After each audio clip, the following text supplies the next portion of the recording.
আল্লাহ তাআলা বলে, বান্দা কি হলো বান্দা, মাটির উপরের পিঠ, জমিনের উপরের পিঠ, এটা তো তোমার ঘর, এটা তুমি দারুণভাবে সাজাচ্ছ, কিন্তু তোমার জমিনে ওই পিঠে তোমার আরেকটা ঘর আছে, ওইটার নাম কবর, ওইটা কি মোটেই সাজাবে না?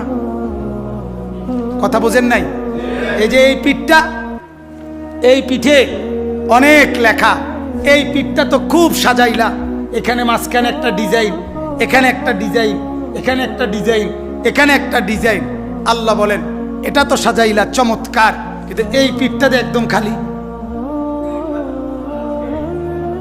বুঝেন না কথা?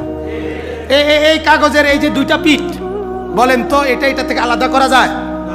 পয়সার দুই পিঠ আলাদা করা যায়? টাকার দুই পিঠ আলাদা করা যায়? তাহলে এই পিঠ তো সাজাইলা, এই পিঠ খালি কেন? আল্লাহ তাআলা এটা জানতে চাইছে। ও বান্দা, তোমার জমিনের উপরে যে ঘরটা, এটার মধ্যে তো সোফা দেখা যাচ্ছে, খাট, পালং, ফার্নিচার, ওয়াল শোকেস, কত সুন্দর ঝাড়বাতি, দরজা, SS5 এর সেগুন কাঠের জানালা, গ্রিল, সব কিছু দিয়ে একেবারে মনোমুগ্ধকর সাজাইলা।